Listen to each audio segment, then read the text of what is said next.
మా ఛానల్కి స్వాగతం. చూస్తున్న వీక్షకులకు ప్రేక్షకులకు ప్రియ కాల భైరవ భగవద్బంధులకి స్వాగతం పలుకుతూ 16/11/2024 నుండి 30/11/2024 వరకు ద్వాదశ రాశుల్లో గ్రహ గమనాలు ఒకసారి వీక్షింపచేద్దాం. వృషభ రాశిలో గురుచంద్రుల కలయిక గజకేసరి యోగంతో ప్రారంభమవడం, కర్కాటక రాశిలో కుజ భగవానుడు నీచభంగ సంచార స్థితి, కన్యరాశిలో కేతు సంచార స్థితి, వృశ్చిక రాశిలో రవి బుధ సంచార స్థితి, బుధాదిత్య రాజయోగము, ధనుసు రాశిలో శుక్ర భగవానుడు సంచార స్థితి, కుంభరాశిలో శని భగవానుడు వక్రగమన స్వక్షేత్ర సంచార స్థితి, మీనరాశిలో రాహు సంచార స్థితితో ద్వాదశ రాశుల్లో గ్రహ గమనాలు ఈ విధంగా ఉన్నాయి. వృశ్చిక రాశి వారు కార్తీక మాస బహుళాష్టమి, శనివారం అమావాస్య, ఆదివారం అమావాస్య ఉండగా ఒకవైపు కుజుడు యొక్క దోషాన్ని, అర్ధాశ్రమ శని దోషాన్ని ఎలా తొలగించుకోవాలో ఈ వీడియోలో సవివరంగా సంపూర్ణంగా తెలుసుకుందాం. వృశ్చిక రాశిలో ఏ నక్షత్రాలు వస్తాయనగా విశాఖ నక్షత్రంలోని చివరి పదం 4వ పాదము, అనురాధ నక్షత్రంలోని 4 పాదాలు, జ్యేష్ఠ నక్షత్రంలో 4 పాదాలు కలిపితే వృశ్చిక రాశి అవ్వడం జరుగుతుంటుంది. చాలామందికి పుట్టినటువంటి కాల సమయంలో డేటా ఆఫ్ బర్త్లో లేనటువంటి కారణం వలన పేరు యొక్క మొదటి అక్షరాన్ని అనుసరిస్తూ ఆ రాశిని తెలుసుకునే ప్రయత్నం చేద్దాం. తో, నా, నీ, ను, నే, నో, యా, ఈ, యు అక్షరాల వారందరూ కూడా వృశ్చిక రాశి జాతకులే. వృశ్చిక రాశి యొక్క అధిపతి కుజ భగవానుడు. వీరికి రాశిలోనే రవి బుధులు కలిసి సంచారం చేయడము, ఒకవైపు బుధాదిత్య రాజయోగం, మరొక వైపు రాశిలోనే రవి సంచారం చేయడం వలన ఆవేశము, దూర ప్రయాణాల్లో ఇబ్బందులు, అలసట, ఆరోగ్యము, వాతావరణానికి అనుకూలంగా లేని పదార్థాలు భోజనం చేయడం వలన జలుబు సమస్యలు, కాళ్ళనొప్పులు, రక్తహీనత అనేటువంటి వ్యాధులు వచ్చే అవకాశాలు ఉన్నాయి. వీలైనంత వరకు ఇలాంటి తలనొప్పి, అనారోగ్యము, సీజనల్గా వచ్చే వ్యాధులు వీళ్ళని వెంటాడే పరిస్థితి ఉంటుంది. కనుక ఇలాంటి కాల సమయంలోనే సూర్య నమస్కారం, సూర్య ఆసనాలు, వీలైనంత వరకు అర్ఘ్యాన్ని వదిలేయడం వలన సంపూర్ణ సూర్య భగవాన్ యొక్క ఆశీస్సులు కలిగి, డి విటమిన్ శక్తి కలిగి, బుద్ధి, జ్ఞానము, దేహము, ఆరోగ్య పరిస్థితి ఉండడానికి చాలా అవకాశం ఉంటుందని చెప్పి గమనించాలి.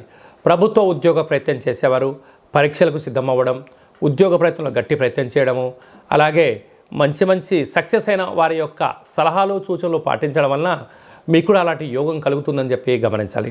2వ స్థానంలో శుక్రుడు సంచారం చేయడం వలన వస్తువులు అంటే ల్యాప్టాప్లు, ఫోన్లు, బంగారు ఆభరణాలు, నూతన వస్త్రాలు, క్రయాలు, విక్రయాలు అంటే నూతన వస్తు లాభం ఈ వృశ్చిక రాశి వారికి ఉందని చెప్పి గమనించాలి.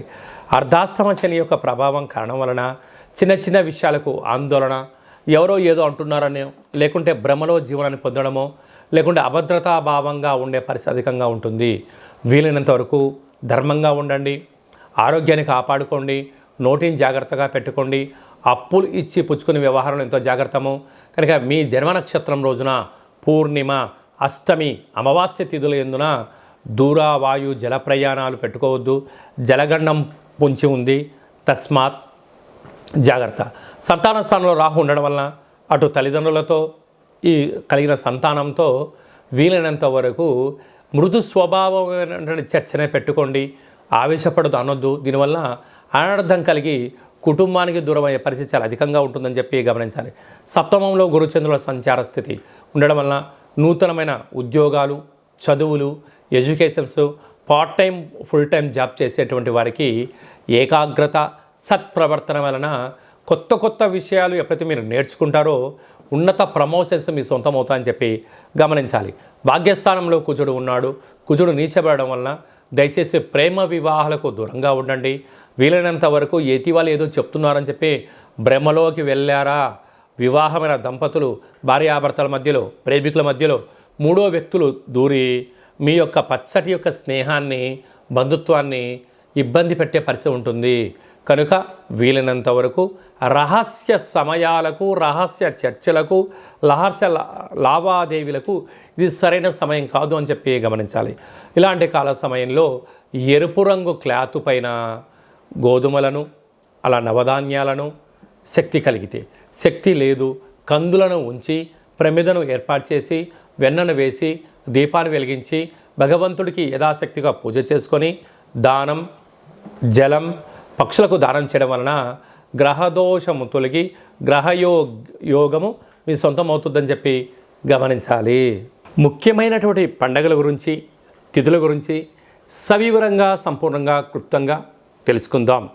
23వ తారీఖున కార్తీక మాస బహుళ అష్టమి శనివారం రోజు సందర్భంగా కాళభైరవ స్వామివారి యొక్క స్వర్ణాకర్షణ కాళభైరవ స్వామివారి యొక్క ఆశీస్సుల కోసం కూష్మాండ దీపము, పూజ, దానము, సునకపు మహారాజు గారికి, పక్షులకు, పక్షిరాజు అయినటువంటి కాకిరాజ వారికి ఆహారాన్ని దానం చేయడం వలన శని దోషాలు, మృత్యు దోషాలు, అపమృత్యు దోషాలు తొలగిపోతాయని చెప్పి గమనించగలగాలి.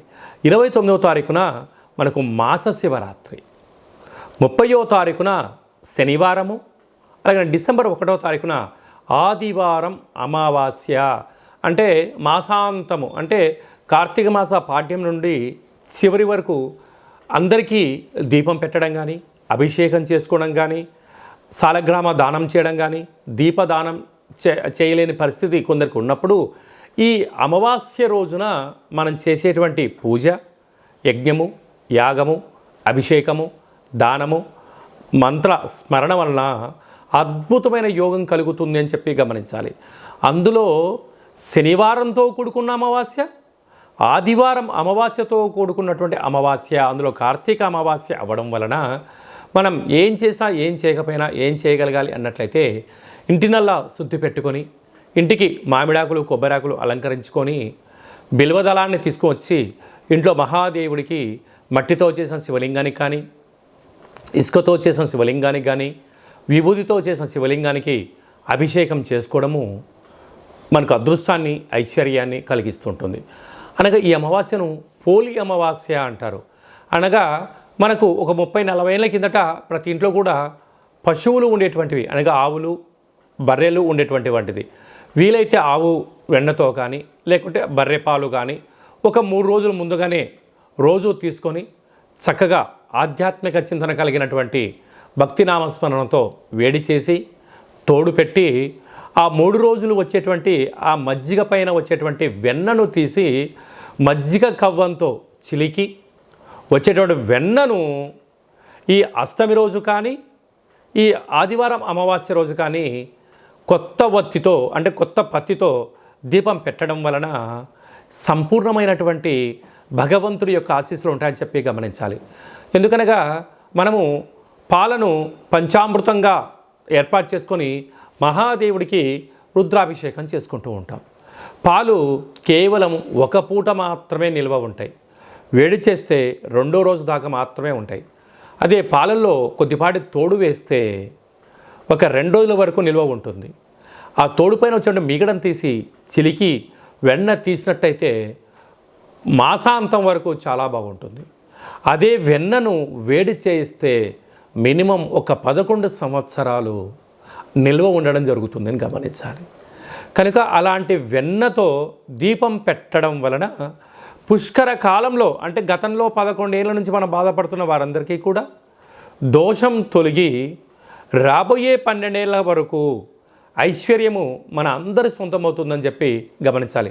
కనుక ఈ ఒక్క విధి విధానం పాటిద్దాం, మహాదేవుణ్ణి తృప్తిపరుద్దాం, పోలి అమావాస్య రోజు దీపాన్ని పెడదాం, చేసే ప్రయత్నం చేద్దాం.